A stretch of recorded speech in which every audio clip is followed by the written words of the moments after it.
சென்னைன்னு அப்படின்னு எடுத்துக்கிட்டாவே வந்து திமுக பலமாக இருப்பதாக திமுகவினர் வந்து சொல்றாங்க. சென்னையோட தேர்தல் கிளம்ப உங்களுக்கு சவாலாக இருக்கு. திமுகவோட கோட்டை எல்லாரும் சொல்றாங்க, கோட்டையோ என்னவோ மக்கள் இருக்காங்க இல்லையா, அவங்க அவதிப்படுறாங்க. அவங்களோட கஷ்டங்களை கவலைகளை என்னால் புரிஞ்சுக்க முடியுது. ஆனால் மக்கள் தானே அங்கீகாரம் கொடுக்குறாங்க வெற்றி அப்படின்னு. மக்கள்லாம் ஓட்டு போட்டு தேர்ந்தெடுத்துட்டாங்கிறனால பாரதிய ஜனதா நல்ல கட்சியினோ இல்லை அவங்க ஆட்சி முறை சரியினோ நம்மளால சொல்லிட முடியாது. கோட்டையா வேணாலும் இருக்கலாம், உள்ள ஏகப்பட்ட ஓட்டைகள் இருக்கு. நாம் தமிழ் எத்தனை ஆண்டுகள் பயணிக்கிறீங்க, உங்களுக்கு எப்படி மயிலாப்பூர் சட்டமன்ற தொகுதி ஒதுக்கப்பட்டது? ஜல்லிக்கட்டு போராட்டம் எனக்குள்ள ஒரு தேடுதலை உருவாக்கிச்சு. எனக்கு ஒரு அறிவு கண்ணு திறந்ததுன்னே சொல்லலாம். அதிகாரத்தை எதிர்த்து சண்டை போடணும்னா மக்கள் சக்தியால முடியுது அப்படிங்கிறது எனக்கு புரிஞ்சுது. தமிழ் தேசியத்தை படித்தப்போ வந்த புரிதலை விட சீமானண்ண பேசுகிறப்போ வந்த புரிதல் அதிகம். கட்சி உறுப்பினரோ எதுவும் இல்லை, ஆனால் யாராவது நாம் தமிழரை குறை சொன்னாலோ இல்லை கட்சிக்காரங்களை குறை சொன்னாலோ சீமானண்ணனை குறை சொன்னாலோ நான் வந்துட்டு போய் அவங்களோட மல்லு கட்டுற ஒரு அந்த காலத்து விர்ச்சுவல் ஒரு விர்ச்சுவல் வாரியர் நானே. அவங்களோட ஒரு காணொலி வந்து ட்ரெண்ட் ஆனிச்சு. மக்கள் முன்னாடி கையை உயர்த்தி நானும் நாம் தமிழர் வேட்பாளராக நிற்பேன், அதெல்லாம் நான் யோசிச்சதே கிடையாது. நீங்கள் அந்த மேடையில் பேசும்போதே உங்களை வந்து பிராமண கடப்பாறைன்னு வந்து சொல்லியிருந்தீங்க. பிராமணர்களை வந்து அதிகமாக நாம் தமிழ் வந்து அவர் இன்ஜெக்ட் பண்ணணும்னு நினைக்கிறாரு.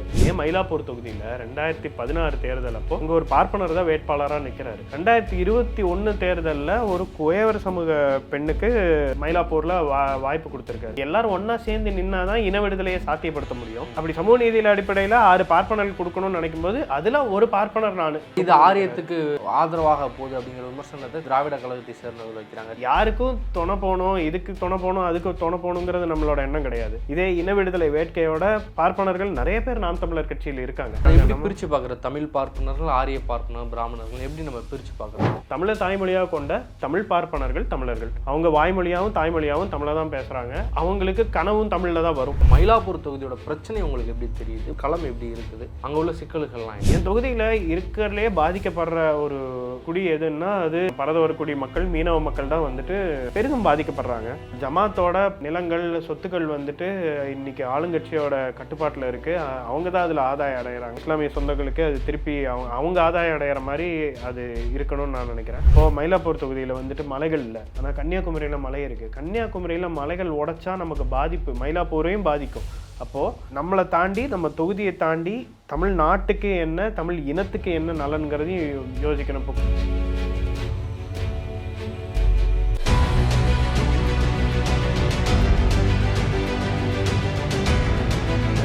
சாட்டை நேயர்களுக்கு வணக்கம். இன்றைய நேர்காணலில் நம்முடன் இணைந்திருக்கிறார் நாம் தமிழர் கட்சியின் மயிலாப்பூர் சட்டமன்ற தொகுதி வேட்பாளர் பொறியாளர் அருண் அவர்கள்.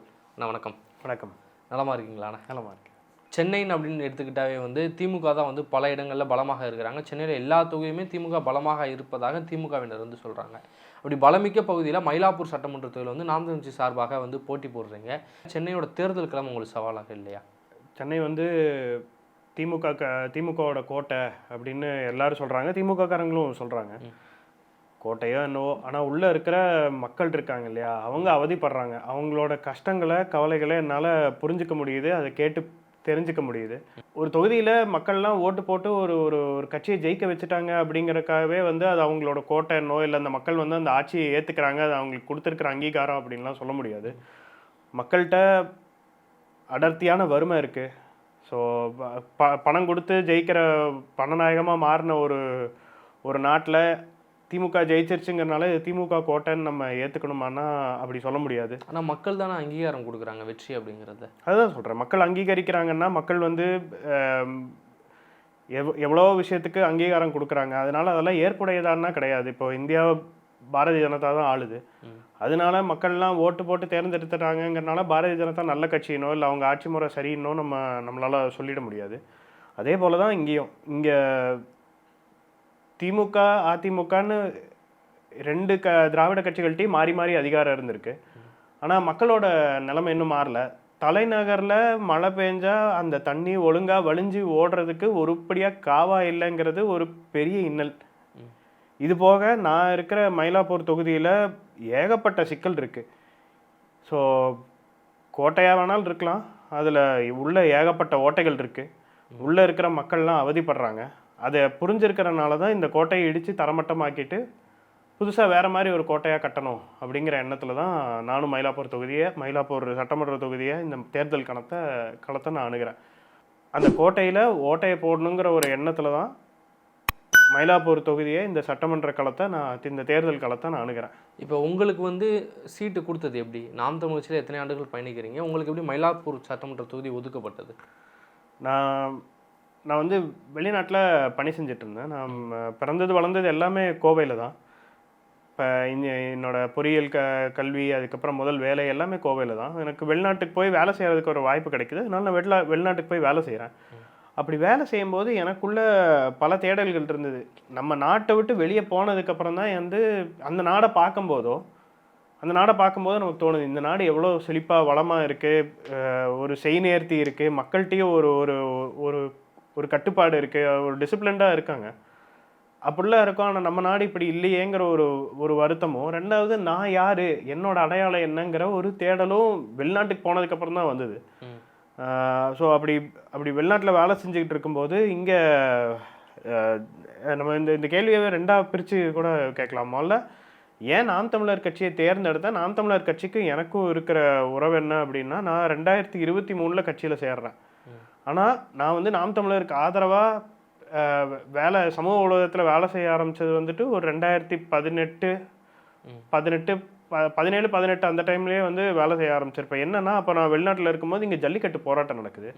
அந்த ஜல்லிக்கட்டு போராட்டம் வந்துட்டு எனக்குள்ள ஒரு தேடலை உருவாக்கிச்சு. ஏன்னா அது வரைக்கும் சராசரியாக எல்லா மக்களுக்கும் என்ன ஒரு சிந்தனை இருக்கும், அரசியல்னாலே சாக்கடை, அரசியல்வாதிக்கு என்ன கெட்டவங்க, இந்த ஒரு எண்ணம் இருக்குல்ல, அது ஒரு குறுகிய மனப்பான்மை தான். நமக்கு ஒரு தெரியாத ஒரு விஷயத்த வந்துட்டு நம்ம அப்படி நிராகரிச்சுட்டு இல்லை அதெல்லாம் ஒன்றுமே இல்லை, இது முக்கியம் இல்லை அப்படின்னு கடந்து போகக்கூடாது. ஆனால் அந்த ஒரு எண்ணத்தில் தான் இருந்தேன். ஜல்லிக்கட்டு போராட்டம் என்னோட எனக்குள்ள ஒரு தேடுதலை உருவாக்கிச்சு. எனக்கு ஒரு அறிவு கண்ணு திறந்ததுன்னே சொல்லலாம். ஏன்னா ஜல்லிக்கட்டு போராட்டத்தில் நான் என்ன பார்த்தேன்னா, அதிகாரத்தை எதிர்த்து சண்டை போடணும்னா மக்கள் சக்தியால் முடியுது அப்படிங்கிறது எனக்கு புரிஞ்சுது. ஒரு ஒருங்கிணைந்த மக்கள் சக்தி, ஒருங்கிணைஞ்சு மக்கள்லாம் ஒன்றா நின்னாங்கன்னா அதிகாரம் சில சமயம் படிஞ்சு போகும், கீழ்ப்படிஞ்சு நடக்கும். ஏன்னா மக்கள் நிறுவன அதிகாரம் தான். அந்த அதிகாரத்தை கட்டுப்படுத்தணும்னா மக்கள்லாம் மறுபடியும் ஒன்றா இணைஞ்சா முடியும். இப்போ எப்படி ஒன்றா இணைஞ்சு வாக்கு செலுத்தி ஒரு அதிகாரத்தை தேர்ந்தெடுக்கிற மாதிரி, அதே மக்கள்லாம் ஒன்றா சேர்ந்து ஒரு போராட்டமோ ஆர்ப்பாட்டமோ செய்யணும்னு நினச்சாங்கன்னா அந்த அதிகாரத்தை படிய வைக்கலாங்கிற அளவுக்கு எனக்கு புரிஞ்சுது. அப்போல்லாம் கூட எனக்கு நாம் தமிழர் கட்சின்னு ஒன்று இருக்குது, தமிழ் தேசியங்கிற கொள்கை இருக்குது, இதெல்லாம் தெரியாது. ஓ சரி, மக்கள் சக்தியை ஒன்றா சேர்த்தா அதிகாரத்தை எடுத்து சண்டை போட முடியும், இந்த புரிதல் வந்தது. அதுக்கப்புறம் கொஞ்சம் கொஞ்சமாக தேட ஆரம்பிக்கிறேன். சரி, ஒவ்வொரு அரசியல் கட்சிகள் வந்து என்னென்ன சொல்லுது அப்படின்னு. நான் முதல்ல அப்படி பார்க்கும்போது திராவிடம்னா என்னன்னு, அவங்க சித்தாந்தம் என்னங்கிறத அதை நான் படிக்கிறேன். ஓ, திராவிடம்னா அவங்க இதை சொல்கிறாங்களா, அவங்க இந்த சமூக நீதி, சமூக உரிமை அதெல்லாம் சொல்கிறாங்களோ, திராவிடம்னா இது சரி. ஹிந்துத்துவான்னா என்ன, அப்படி ஒவ்வொரு அரசியல் கட்சிகளோட சித்தாந்தங்களையும் படிக்கிறேன். அப்படி தமிழ் தேசியத்தையும் படிக்கிறேன். ஆனால் அப்போ எனக்கு தமிழ் தேசியத்தை படித்தப்போ வந்த புரிதலை விட சீமான் அண்ணன் பேசுகிறப்போ வந்த புரிதல் அதிகம். அப்போ சீமான் அண்ணன் பேச்சை கேட்டு சமூக ஊடகத்தில் நான் வந்து கட்சிக்கு ஆதரவாக செயல்பட ஆரம்பிக்கிறேன். அப்போ நான் கட்சி உறுப்பினரோ எதுவும் இல்லை, நான் வந்து வெளியில் இருக்கேன். ஆனால் யாராவது நாம் தமிழரை குறை சொன்னாலோ இல்லை கட்சிக்காரங்களை குறை சொன்னாலோ சீமான் அண்ணனை குறை சொன்னாலோ நான் வந்துட்டு போய் அவங்களோட மல்லு கட்டுற ஒரு அந்த காலத்து வெர்ச்சுவல் வாரியர் நான். அப்படி கட்சிக்கு ஆதரவாக செயல்பட ஆரம்பிக்கிறேன். அதுக்கப்புறம் வந்து ஒரு பதிவு வருது, நீங்கள் வந்து நாம் தமிழர் கட்சிக்கு ஆதரவாக இருக்கணும்னு நினைக்கிறீங்களா, இல்லை கட்சி சாராமல் வேலை செய்யணும்னு உங்களுக்கு விருப்பம் இருக்கா, நீங்கள் சோஷியல் மீடியா இன்ஃப்ளூயன்சராக இருக்கீங்கன்னா நீங்கள் தொடர்பு கொள்ளுங்க அப்படிங்கிற அப்படின்னு ஒரு பதிவு பார்க்குறேன். அந்த பதிவில் ஒரு 2 ஃபோன் நம்பர் இருக்குது. எனக்கு என்னென்னா, கட்சி கட்சியில் சேராமையே கூட வேலை செய்யலான்னா, ஏன்னா கட்சியில் சேர்ந்தால் அது ஒரு கமிட்மெண்ட் இல்லையா, அவ்வளோ பெரிய கமிட்மெண்ட்டை ஏற்றுக்கிறதுக்கு நான் தயாராக இருக்கேனான்னு எனக்கு தெரியல. நான் அதனால் சரி சாராமே வேலை செய்யலான்னா இது ஒரு நல்ல வாய்ப்பாக இருக்குமே நினச்சி அந்த எண்களுக்கு தொடர்பு கொண்டு பேசும்போது எல்லா தரவுகளையும் கேட்குறாங்க. கேட்டுட்டு நீங்கள் ஏன் கட்சியில் சேரக்கூடாதுன்றாங்க. நான் பேசுகிறேன், நான் நல்லா விவரித்து என்னோட என்ன சிந்தனை என்ன, ஏன் நாம் தமிழர் தேர்ந்து இதெல்லாம் அவங்ககிட்ட பேசுகிறேன். நான் ஒரு நண்பனாக பேசுகிற மாதிரி பேசுகிறேன். கலைக்குகன்னு ஒரு நண்பர் இருக்கார், அவர்கிட்ட பேசுகிறேன். ஸோ அப்படி பேசும்போது கலைக்குகன் என்ன சொல்கிறாரு, நீங்கள் கட்சியில் சேருங்க, சேர்ந்தே வேலை செய்யுங்கிறாங்க. நான் அப்போது சொல்கிறேன், கட்சியில் சேர்ந்தால் அது ஒரு கமிட்மெண்ட் இல்லையா, என்னால் ஃப்ரீயாக நான் செய்யணும்னு நினைக்கிறத செய்ய முடியாது, அது அந்த கட்சியோட அந்த கட்டுப்பாடுகளுக்குள்ள வேலை செய்யற மாதிரி இருக்குமே, என்ன முடிவு எடுக்குதோ என்ன நிலைப்பாடோ அதை மட்டும் தான் நம்மளால செஞ்சுக்கிட்டு. ஆமாம், அப்படி செய்ய முடியும். இல்லை நான் இப்போ ஓப்பனாக நான் போய் டக்குன்னு ஒருத்தனை திட்டேன்னா கூட சமூக ஊடகத்தில் தனி மனுஷனா நான் இருந்து திட்டுறது வேற, நான் கட்சியிலிருந்து திட்டேன்னா கட்சியே திட்டுற மாதிரி பார்ப்பாங்களோங்கிற யோசனையெல்லாம் இருந்ததுனால நான் அப்படி சொன்னேன். இல்லை பரவாயில்ல சேருங்கும்போது சரி ஆரம்பிச்சிட்டோம், ஏதோ ஒரு விதத்தில் கட்சிக்கு வேலை செஞ்சுக்கிட்டு தான் இருக்கோம், சரி செய்வோன்னு அப்படி கட்சிக்குள்ளே சேர்ந்தேன். நான் சேர்ந்ததுக்கப்புறம் அப்புறம் நான் வெளிநாட்டிலேருந்து விட்டுட்டு வந்துட்டேன். எனக்கு பல சூழ்நிலைகள்னால எனக்கு ஒவ்வொல வேறு நாடில் இருக்கிறது, எனக்கு இந்தியாவில் இருக்கிறது முக்கியமாக கோவையில் இருக்கிறது தான் எனக்கு சரின்னு தோணுச்சு. அதனால நான் அந்த வேலையை விட்டுட்டு திருப்பி கோவையில் வந்து வேலை செய்ய ஆரம்பிச்சிட்டேன். 2023 நான் வந்து முதல்ல என்னோட ஒரு கட்சி நிகழ்வு, கோவையில் நடக்கிற ஒரு கட்சி நிகழ்வுக்கு கலந்துக்கிறேன். அதுக்கு முன்னாடி வரைக்கும் நான் வந்துட்டு தொகுதியோட நிகழ்வுகளுக்கெல்லாம் கலந்துக்கிறதே இல்லை. கட்சி பணி வந்து தொடர்ந்து செஞ்சுக்கிட்டு இருக்கீங்க. உங்களோட ஒரு காணொலி வந்து ட்ரெண்ட் ஆனிச்சு. அதுக்கப்புறம் தான் நீங்கள் வேட்பாளராக அறிவிக்கப்பட்டிருக்கீங்க, சரியா? நீங்களும் அதை வந்து பல இடங்களில் சொல்லியிருக்கீங்க. அந்த காணொலியில் என்ன பேசியிருந்தோம், எதற்காக நீங்கள் வேட்பாளராக அறிவிக்கப்பட்டீங்க? ரொம்ப சமீபத்தில் சென்னையில் தகவல் தொழில்நுட்ப பாசறையோட கலந்தாய்வு நடக்குது. அந்த கலந்தாய்வுக்கு நான் வந்திருந்தேன். வரும்போது பாக்யராஜ் அண்ணனை பார்த்து அண்ணன்கிட்ட யதார்த்தமாக பேசும்போது அண்ணன் சொல்கிறாரு, உன்னை வேட்பாளராக நிறுத்தலாம் அப்படின்னு நான் யோசிக்கிறேன்ப்பா அப்படிங்கிற மாதிரி அண்ணன் சொன்னார். அதுக்கு வித்திட்டது என்னென்னா, நான் மேடையில் ஏறி பேச ஆரம்பித்தது. நான் வந்து மேடை ஏறி பேசணும், நான் வேட்பாளராக மக்கள் முன்னாடி கையை உயர்த்தி நானும் நாம் தமிழர் வேட்பாளராக நிற்பேன், அதெல்லாம் நான் யோசித்ததே கிடையாது. எனக்கு அந்த இலக்கு வச்சுக்கிட்டு எல்லாம் பயணிக்கணுங்கிறதெல்லாம் இல்லை. என்னால் என்ன இயன்றதோ அதை செய்யணும்னு நான் நினச்சேன். தெற்கு தொகுதிக்கு என் தம்பி பேரறிவாளன் தான் வேட்பாளராக அறிவிச்சிருந்தாங்க. அப்போ நான் என்ன நினச்சேன்னா, என்னோட கருத்து, நான் மேடை ஏறி பேசினா என்னோட கருத்து ஏதோ ஒரு விதத்தில் பேரறிவாளனுக்கு ஆதரவாக, தொகுதிக்கு ஆதரவாக, இல்லை தமிழ் தேசியத்துக்கு ஆதரவாக, சீமானனுக்கு ஆதரவாக என்னோட குரல் இருந்ததுன்னா ஏதோ ஒரு விதத்தில் என்னால் முடிஞ்ச, வெறுமனே சமூக ஊடகத்தில் இயங்குறது அதோடு இருக்கக்கூடாது, களத்துக்கு வரணும்னா கட்சியோட நிகழ்வுக்கெல்லாம் போகிறேன். நான் வேட்பாளரோட வாக்கு சேகரிக்கும் போயிட்டு தான் இருக்கேன், போயிட்டு இருந்தேன். அப்போது அது மட்டும் பத்தாதுன்னு எனக்கு தோணுச்சு. மேடை ஏறியும் பேசணும்னு நினச்சேன். எனக்கு சொல்ல வேண்டிய சில விஷயங்கள் இருந்தது, ஒரு சில கருத்துக்கள்லாம் இருந்தது. அது சொல்லணும்னு நினைக்கும் போது பேரறிவாளன் அதுக்கு ஒரு வாய்ப்பு கொடுத்து மேடை ஏற்றினேன். அப்படி மேடை ஏற்றி நான் பேசும்போது அப்படி பேசின ஒரு காணொலி பாக்யராஜ் அண்ணன் பார்க்க நேர்ந்தது. அவர் பார்த்துட்டு அதுக்கப்புறம் கேட்டார்.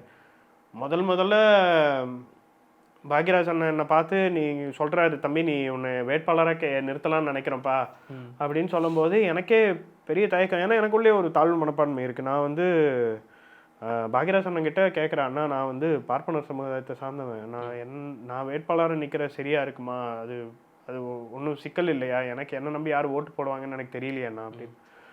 ஆனால் அண்ணன் சொல்கிறாரு, இல்லைப்பா சரியா இருக்கும், நீ நின்று நீ வேலை செஞ்சால் சரியா இருக்கும்னு நாங்கள் நினைக்கிறோம், நில்லு அப்படின்றாங்க. ஏன் உற்றார் உறவினர்கிட்ட கேட்கும்போது இவங்க சொன்ன தடங்கள் சொன்னாங்கன்னா அந்த தகவலை கடத்திடலாம் அப்படின்னு தான் நினச்சேன். ஆனால் சர்ப்ரைசிங்லி எல்லாருமே சரின்னு சொன்னதுக்கப்புறம் நான் என்ன நினச்சிக்கிட்டேன், சரி எந்த தடங்களுமே வராமல் நடக்குதே, அப்போது இதுதான் நான் செய்யணும்னு இந்த ஆன்மா இதை செய்யணுங்கிறது இந்த பிரபஞ்சம் வேண்டுதோ என்னவோன்னு நினச்சி நான் சரி பண்ணுறேன் அப்படிங்கிற முடிவெடுத்தேன். நீங்கள் அந்த மேடையில் பேசும்போதே உங்களை வந்து பிராமண கடப்பாறைன்னு வந்து சொல்லியிருந்தீங்க. சீமானவர்கள் அதற்கு ஒரு 2-3 நாட்களுக்கு முன்னாடி தான் இந்த பிராமண கடப்பாறை வச்சு நான் பெரியாரை உடைக்க போகிறேன் அப்படிங்கிறதெல்லாம் வந்து பேசியிருந்தார். இந்த ரெண்டையும் இப்போ பொருத்தி காமிச்சு பிராமணர்களை வந்து அதிகமாக நாம் தமிழர்களை வந்து அவர் இன்ஜெக்ட் பண்ணணும்னு நினைக்கிறாரு. 3% வாக்குகள் பிராமணர்கள் தமிழ்நாட்டில் இருக்குது. அதை வந்து மொத்தமாக எடுக்கிறதுக்கு தான் இந்த மாதிரியான வேட்பாளர்கள் 6 வேட்பாளர்கள் பிராமணராக போட்டது அப்படிங்கலாம் வந்து பல விமர்சன பார்வைகள் வந்து வைக்கிறாங்க. இது எப்படி பார்க்குறீங்க? நாம் தமிழர் கட்சியில் பார்ப்பனர் வேட்பாளராக இதுக்கு முன்னாடி இருந்திருக்காங்களான்னா ஆமாம். இதே மயிலாப்பூர் தொகுதியில் 2016 தேர்தல் அப்போது அங்கே ஒரு பார்ப்பனர் தான் வேட்பாளராக நிற்கிறாரு.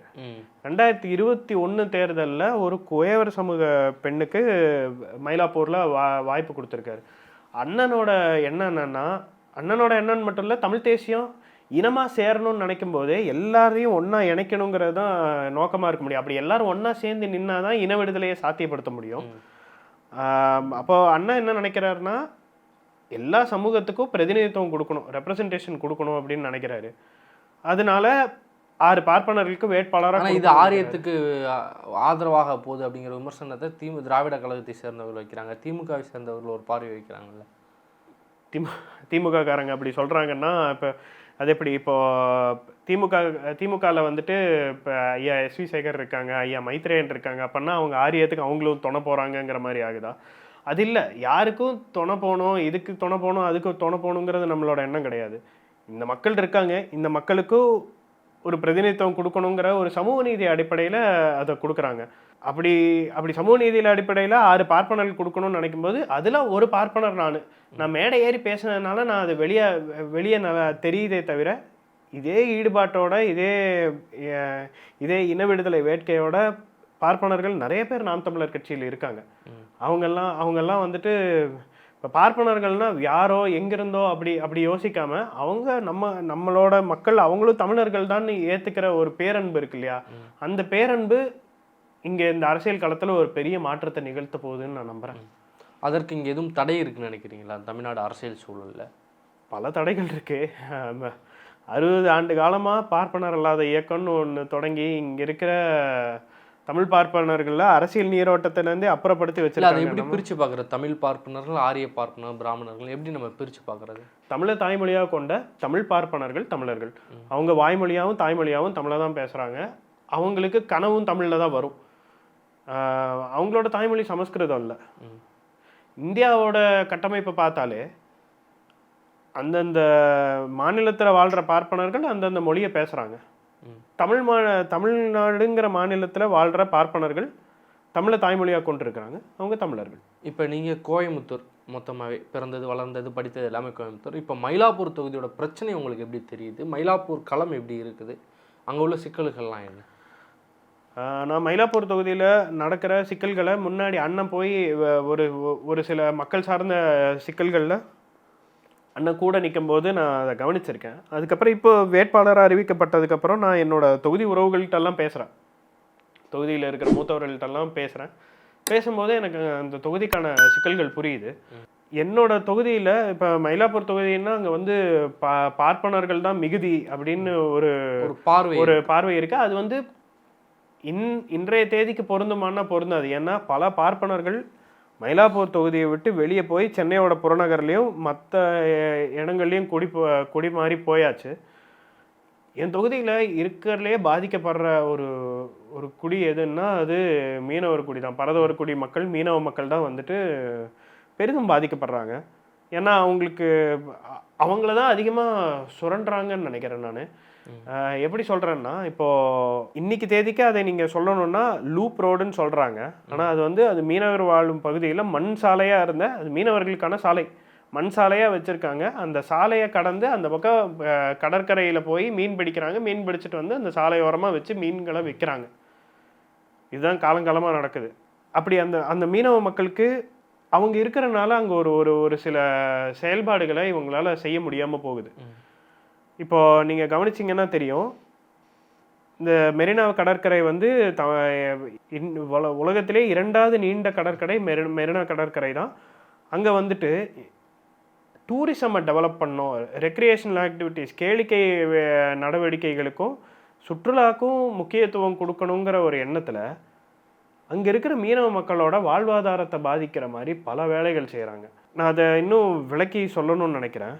இப்போது அந்த மீனவ மக்கள் வந்து நான் சொன்ன மாதிரி அது ஒரு மண் சாலையாக இருக்குது. அந்த மண் சாலை ஓரத்தில் அவங்க வந்து டேபிள்லாம் போட்டு அங்கே மீன் விற்பனை செய்கிறாங்க. மீன் பிடிக்கிறது அங்கே விற்பனை செய்கிறாங்க.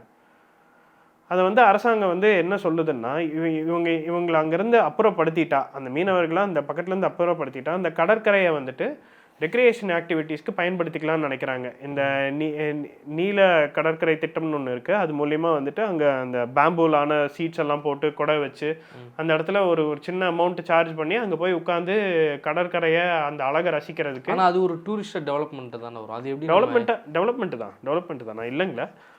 அந்த வேலையை செய்கிறாங்க. அது போக அங்கே அந்த இடத்துல வந்து பேராகிளைடிங்கு, அப்புறம் போட்டிங்கு இதெல்லாம் செய்யணும். கசினோ இருந்ததுன்னா அந்த இடத்துல ஒரு சீஃபேரிங் கசினோ ஒன்று வைக்கணும். இந்த மாதிரி இந்த எண்ணத்துலலாம் செய்கிறாங்க. இதை நடத்தணும்னா அங்கே இருக்கிற மீனவர்கள் அங்கே இருக்கக்கூடாது. அங்கே இல்லாமல் இருந்தால் தான் இதை அவங்களால நிம்மதியாக செய்ய முடியும். இந்த சுற்றுலானால ஒரு வருவாயை பார்த்துட்டு மக்களோட வாழ்வாதாரத்தில் அடிக்கக்கூடாது. ஒரு அரசாங்கம் வந்து அந்த மாதிரி யோசிக்கக்கூடாது. வெறும் லாப நோக்கில் இல்லை வந்து இது இருந்தால் சுற்றுலா சரியாக இருக்கும், அதனால் வந்து இங்கே இருக்கிற மக்களை அப்புறப்படுத்தலாம் அப்படிங்கிற மாதிரி யோசிக்கக்கூடாது.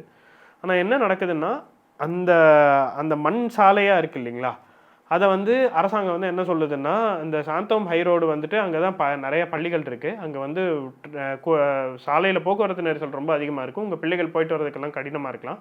அதனால இந்த இடத்துல நாங்கள் சாலையை போட்டு கொடுக்குறோம் அப்படிங்கிறாங்க. அது வரைக்கும் அந்த மண் சாலையை வந்து நொச்சிக்குப்பம் சாலைனோ இல்லைன்னா டோமின் குப்பம் சாலை அந்த மாதிரி தான் வந்து அதை சொல்லுவாங்க. முதல் முறையாக அந்த இடத்துல வந்து ஒரு கான்கிரீட் ரோடு ஒன்று சாலையை ஒன்று போடுறாங்க. அந்த கான்கிரீட் சாலையை போட்டு அதில் வந்துட்டு இவென்ச்சுவலாக அதை வந்து என்னவாக்குறாங்கன்னா விவிபிஐக்கான சாலையாகவும் மாற்றுறாங்க. அப்படி மாற்றி அதுக்கப்புறம் நீதிமன்றத்தில் ஒரு வழக்கு போட்டு இந்த மாதிரி அந்த மாதிரி மீனவர்கள் அங்கேருந்து மீனை வைக்கிறனால அது அந்த துர்நாற்றம் வீசுது அப்படிங்கிற மாதிரி சொல்லி அவங்கள அங்கேருந்து அப்புறப்படுத்தி அவங்களுக்கு அந்த சாலையிலேருந்து கொஞ்சம் தள்ளி அவங்களுக்கு மீன் விற்கிற அங்காடி ஒன்று போடுறாங்க. இப்போ விளிம்புநிலை மக்கள் நிறைய பாதிக்கப்படுறாங்கன்னு சொல்கிறீங்க. அதுக்கு அந்த தீர்வு உங்கள்கிட்ட என்ன இருக்குது? நாம் தமிழ் கட்சிக்கு வாக்கு செலுத்தணும் அப்படிங்கிறதோ இல்லை அருண் அவர்களுக்கு வாக்கு செலுத்தணும் அப்படிங்கிற அந்த மக்கள் ஏன் செலுத்தணும்? அந்த பாதிப்பை நம்ம முதல்ல முழுசாக புரிஞ்சுக்கணும்னு நினைக்கிறேன். அப்போது இந்த அங்காடிகளில் அவங்களால பொருளை விற்க முடியல, மீனை விற்க முடியலன்னு மறுபடியும் அந்த சாலைக்கே தான் வர மாதிரி இருக்குது. இந்த திட்டத்துக்கு பின்னாடி இவங்களோட செயல்பாடுகளுக்கு பின்னாடி இன்னொரு பெரிய உள்நோக்கம் இருக்குது, ஒரு கிராண்ட் ஸ்கீம் இருக்குது. இன்னைக்கு திரு தா வேலு தான் வந்துட்டு சட்டமன்ற உறுப்பினராக இருக்காரு. அவர் வந்து சட்டசபையில் என்ன சொல்கிறாருன்னா அந்த லூப் ரோடை வந்துட்டு கலைஞர் சாலை அப்படின்னு அறிவிக்கணும்னு சொல்கிறாரு. இன்னும் கொஞ்ச நாளுக்கு அப்புறம் மக்களுக்கு என்ன தெரிய வருதுன்னா அந்த சாலையை பயன்படுத்தி தான் இந்த பேனா சிலையை நிறுவலாம் அப்படின்னு நினச்சிருந்தாங்க இல்லையா. அந்த பேனா சிலையை நிறுவனாங்கன்னா அது ஒரு முழுமையான அந்த கடற்கரை ஒரு முழுமையான சுற்றுலா தலமாக மாறிடும். அப்படி மாறிடுச்சுன்னா இந்த பேனா சிலைக்கு போயிட்டு வர்றதுக்கு அந்த லூப் சாலையும் பயன்படுத்திக்கலாம் அப்படிங்கிற எண்ணம். ஆனால் இது நடந்ததுன்னா என்ன ஆகும்னா அந்த மீனவர்களுக்கு அவங்க வாழ்வாதாரம் பாதிக்கப்பட்டுரும். அவங்களால அங்கே கொண்டு வந்து மீனை விற்க முடியாது. அவங்க பூர்வகுடி மக்கள் அவங்க காலங்காலமாக அங்கே இருக்காங்க. அவங்களுக்கு ஒரு பாதிப்பு நடத்துகிற மாதிரி நம்ம செய்யக்கூடாது. அப்போ நாம் தமிழர் கட்சி ஆட்சிக்கு வந்தால் நான் மயிலாப்பூர் சட்டமன்ற தொகுதியோட வேட்பாளராக போட்டிடுறேன். நான் ஒரு வேளை வெற்றி பெற்று வந்தால் நான் வந்து உறுதியாக அந்த லூப் சாலையை இன்னைக்கு அந்த மீனவர் மக்களுக்கு பயன்பாட்டில் இருக்கிற அந்த சாலையை மீனவ மக்களுக்கான பயன்பாட்டுக்கு மட்டுமே தவிர வேறு பிற பயன்பாட்டுகளுக்கு எடுக்கிறதுல அதை உறுதியாக தடுத்து நிறுத்துவேன். அது போக அங்கே இருக்கிற அந்த மீனவ மக்களோட வாழ்க்கையை மேம்படுத்த வேண்டியதுக்கு ஏகப்பட்ட வேலை செய்ய வேண்டியதாக இருக்குது. முன்னாடி வந்து குடிசை மாற்று வாரியமாக இருந்தது. அப்போது குடிசை மாற்று வாரியம்னா இவங்க என்ன செய்கிறாங்கன்னா அங்கேருந்து மாற்றி அவங்க குடிசையோ இல்லை ஓட்டு வீட்லையோ இருக்காங்கன்னா அங்கேருந்து மாற்றி கள்ளுக்குட்டை, பெரும்பாக்கம், செம்மஞ்சேரி, கண்ணகி நகர் இப்படி அவங்கள மாற்றி வேறு பக்கத்துக்கு மாற்றுறாங்க. அது சரியில்லை, எனக்கு அந்த இடத்துலையே கட்டி கொடுக்கணும் அப்படிங்கும்போது இப்போ வந்து அது வந்து வாழ்விட மேம்பாட்டு வாரியம்ங்கிற பேரை மாற்றிட்டாங்க. அப்போ வாழ்விடம் உங்கள் வாழ்விடத்தையே கிட்டத்தட்ட மாற்றுறதுக்கு தயாராக இருக்காங்க. அவங்க அங்கேருந்து அப்புறப்படுத்திட்டு அது ஒரு சுற்றுலாத்தலமாக மாற்றணும் அப்படின்னு நினைக்கிறாங்க. ஆனால் மீனவ மக்களோட வாழ்வாதாரம் பாதிக்குது. இந்த வேலையை செய்யாமல் தடுக்கணும்னா அதுக்கு ஒரு அரணாக நின்று போராடுறதுக்கும் அதுக்கான சட்டங்களை ஏற்றணும். அந்த வேலையை நான் முதன்மையாக எடுத்து செய்வேன்னு நான் நினைக்கிறேன். சிந்தனை சிற்பி ஐயா சிங்காரவேலர் வந்து அந்த பட்டினப்பாக்கம் பகுதியிலேயே அந்த மீனவர்களுக்காகவே கொடுத்த ஒரு நிலம் இருக்குது. அந்த நிலத்தில் இருந்துக்கிட்டு கடற்கரையில் போய் மீன் பிடிக்க கஷ்டமாக இருக்குங்கிறனால இந்த ஸ்ரீனிவாசபுரம் மக்கள் வந்துட்டு மறுபடியும் கடற்கரை ஓரமாகவே இருந்து மீன் பிடிச்சிக்கிட்டு இருக்காங்க. ஆனாலும் அந்த நிலம் வந்துட்டு அந்த மீனவ மக்களுக்குன்னு கொடுக்கப்பட்ட ஒரு நிலம். அதை வந்து இப்போ அரசு கையகப்படுத்தணும்னு நினைக்குது. அந்த நடவடிக்கையை கையை விட்டு மறுபடியும் அவங்களுக்கு பழையபடி அந்த மீனவ மக்களுக்கு ஸ்ரீனிவாசபுரத்தில் இருக்கிற மீனவ மக்களுக்கே அந்த நிலத்தை திருப்பி கொடுக்கணும். இந்த மாதிரி மீனவ மக்களுக்கு சார்ந்தே வந்து ஏகப்பட்ட சிக்கல்கள் இருக்கு. சரி, இது இல்லாமல் மந்தைவெளி திருவள்ளூர் சாலையில் அரசு மதுபான கடை இருக்குது, டாஸ்மாக் இருக்குது. அது மக்களுக்கு பெரும் இடையூறாக இருக்குது. நாம் தமிழர் ஆட்சி வந்ததுன்னா உறுதியாக டாஸ்மாக்குகள் மூடப்படும், கல்கடைகள் திறக்கப்படும். அதனால் அந்த டாஸ்மாக் கடையை மூடுறது ஒரு பிரதானமான தேவையாக இருக்குது. அதை செய்யணும்னு நினைக்கிறேன். இதையெல்லாம் தாண்டி சென்னை மாநகராட்சிக்கு உட்பட்ட கல்லறைகள் இருக்குது. புனித மேரி கல்லறை இருக்குது. அந்த கல்லறையில் புதுசாக கிறிஸ்தவ மதத்தை தழுவி அந்த மதத்தை ஏற்றுக்கிட்டு வர்ற மக்கள் ஒருவேளை இறந்துட்டாங்கன்னா, தவறிட்டாங்கன்னா அவங்கள புதைக்கிறதுக்கான இடம் இல்லாமல் அப்படி ஒரு சிக்கலும் நிலவுது. ஜமாத்தோட பல நிலங்கள், சொத்துக்கள் வந்துட்டு இன்னைக்கு ஆளுங்கட்சியோட கட்டுப்பாட்டில் இருக்குது. அவங்க தான் அதில் ஆதாயம் அடைகிறாங்க. அது இல்லாமல் அது திருப்பி அது ஜமாத்து மக்களுக்கே போகணும். இஸ்லாமிய தமிழர்களுக்கு, இஸ்லாமிய சொந்தங்களுக்கே அது திருப்பி அவங்க ஆதாயம் அடைகிற மாதிரி அது இருக்கணும்னு நான் நினைக்கிறேன். மயிலாப்பூர் தொகுதியில் கோவில்கள் நிறையா உண்டு. இந்த கோவிலோட சொத்து, கடைகள், அந்த நிர்வாகத்தெல்லாம் வந்து பார்த்துக்கிறது இன்றைக்கி திமுக ஆதரவு இல்லைன்னா ஆளுங்கட்சி ஆதரவில் இருக்கிற ஆட்கள் தான் அதோட நிர்வாகத்தில் இருக்காங்க. அந்த நிலை மாறி அது வந்து பொதுவானவர்களோட கட்டுப்பாட்டுக்கு போகணும். இப்படி தொகுதி சார்ந்து ஏகப்பட்ட சிக்கல்கள் இருக்கு. இந்த சிக்கல்களுக்கெல்லாம் தீர்வு காணணும்னா அது நாம் தமிழர் கட்சியால மட்டும்தான் முடியும்னு நினைக்கிறேன். ஏன்னா மக்களோட வலி உணர்ந்து மக்களோட நிக்கிறோம். இப்படி உங்களுக்கு தொகுதி சார்ந்து பல பிரச்சனைகள் இருக்குது. இப்போ அங்கே இருக்கிற மக்கள் தொகுதி சார்ந்து மட்டும் உங்களுக்கு வாக்களிக்கணும்னு நினைக்கிறீங்களா? இல்லை தமிழ்நாடு முழுவதும் உள்ள பல பிரச்சனைகள் இருக்குது, அது சார்ந்து உங்கள் கட்சிக்கு வாக்களிக்கணும்? ஆமாம், அது ரொம்ப முக்கியம்னு நினைக்கிறேன். நம்ம மக்கள் வந்து வெறுமனே தொகுதி சார்ந்து மட்டுமே சிந்திச்சு ஒரு கட்சியை தேர்ந்தெடுக்கக்கூடாது. நம்ம ஆங்கிலத்தில் வந்து சீயிங் த பிகர் பிக்சர்னு சொல்லுவாங்க. நம்ம கொஞ்சம் மேலே கழுகு பார்வையிலேருந்து பார்க்க வேண்டியது இருக்கும். இங்கே வேற என்ன நடைமுறை சிக்கல்கள் இருக்குங்கிறதையும் தெரிஞ்சுக்கணும். இப்போது மயிலாப்பூர் தொகுதியில் வந்துட்டு மலைகள் இல்லை, ஆனால் கன்னியாகுமரியில் மலை இருக்குது. கன்னியாகுமரியில் மலைகள் உடைச்சா நமக்கு பாதிப்பு, மயிலாப்பூரையும் பாதிக்கும். அப்போது நம்மளை தாண்டி, நம்ம தொகுதியை தாண்டி தமிழ்நாட்டுக்கு என்ன, தமிழ் இனத்துக்கு என்ன நலன்கிறதையும் யோசிக்கணும். இப்போ கூடங்குளத்தில் அணுமின் நிலையம் இருக்குது, அது எந்த அளவுக்கு பாதிப்புகளை உண்டாக்கும்னு நமக்கு தெரியும். அப்போ அதை எந்த கட்சியை அகற்றணும்னு நினைக்குது, அவங்களுக்கு வாக்களிக்கணும். யார் வந்துட்டு நிலம் சார்ந்த தொழிற்சாலைகள் வேலைவாய்ப்பு வளர்ச்சின்னு சொல்கிறாங்களோ அதுக்கு ஆதரவாக வாக்களிக்கணும். பணம் கொடுக்குற கட்சிகளுக்கு நம்ம வாக்களிக்கக்கூடாது. ஏன்னா அவங்க பணம் கொடுக்க வேண்டிய தேவை அவங்களுக்கு கிடையாது. அரசாங்கத்துக்கு பண வருவாயே மக்கள் கொடுக்குற வரி வருவாய் தான். நாங்கள் பணம் கொடுக்குறோம், அந்த பணத்தை வச்சு நீங்கள் ஒழுங்காக நிர்வாகம் செய்யுங்கன்னு சொல்லி தான் ஒரு ஆட்சியவே அமைக்கிறோம். அப்படி இருக்கும்போது அந்த அரசாங்கம் திருப்பி மக்களுக்கே பணம் கொடுக்கறதுங்கிறது ஒரு சஸ்டைனபிளான மாடல். அதில் ஒரு பெரிய தவறு, அதை செய்யக்கூடாது. அரசாங்கம் எதை இலவசமாக கொடுக்கணும்னா கல்வி, மருத்துவம், இலவசமான குடிநீர், இதையெல்லாம் தான் வந்துட்டு அரசாங்கம் கொடுக்கணுமே தவிர அரசாங்கம் பணம் கொடுக்கறதோ இல்லை இலவசமாக பேருந்து விடுறதோ அதெல்லாம் வந்து அது அரசோட வேலை இல்லை. அரசுக்கு மக்கள் நலன் சார்ந்து சிந்திக்கணுமே தவிர அவனுக்கு மீன் பிடிக்க கற்றுக் கொடுக்கலாம், இல்லைன்னா மீன் பிடிக்க கற்றுக் கொடுக்கணுமே தவிர நம்ம அவனுக்கு மீனையே கொடுத்துட்டே இருந்தோம்னா அவனுக்கு மீன் பிடிக்க வேண்டிய தேவையும் வராது, அந்த ஸ்கில்லே அவன் மறந்துடுவான், அவன் உழைப்புலேருந்து அவனை வெளியேற்றக்கூடாது. இந்த மாதிரி நான் இது எல்லாத்துக்கும் மேலே மிக முக்கியமாக இன விடுதலைங்கிற ஒரு உன்னதமான ஒரு கோட்பாடை புரிஞ்சுக்கிட்டு ஏற்றுக்கிட்டு வாக்களிக்கணும். அது ரொம்ப முக்கியம்னு நினைக்கிறேன். நம்ம இனத்துக்குன்னு ஒரு நாடு இருந்தது, தமிழீழங்கிற ஒரு நாடு இருந்தது. அந்த நாட்டை நம்ம கிட்டேருந்து அநியாயமாக அடித்து பிடுங்கிட்டாங்க. அந்த நாட்டை நம்ம திருப்பி எடுக்கணும்னா அரசியல் அறிவாக இதை ஏந்தணும். அது வந்து வரலாற்று பெருமணி. இப்போ நான் வந்து வேட்பாளராக நிற்கிறதும் நான் அப்படி தான் பார்க்குறேன். நான் எடுத்த உடனே எனக்கு அதில் உடன்பாடு கிடையாது, நான் வேட்பாளராக நின்னே ஆகணும் அப்படிங்கிற எண்ணத்துலலாம் இல்லை. ஆனாலும் நான் எப்படி பார்த்தேன்னா இது ஒரு வரலாற்று பெருமணி, இது காலத்தின் கட்டாயம். இதில் நான் இவ்வளோ தூரம் தான் இயங்குவேன், இதுக்கு மேலே சோஷியல் மீடியாவில் மட்டும்தான் இருப்பேன், இல்லை மேடை ஏறி பேசுகிறதோட சரி, அதோட என் வேலை முடிஞ்சதுன்னு விலகி நிற்க முடியாது. அது யாராக இருந்தாலும் சரி, அது இப்போ இந்த சமுதாயம் அந்த சமுதாயம், இந்த மக்கள் அந்த மக்கள்லாம் இல்லை, இது வரலாற்று பெருமணி.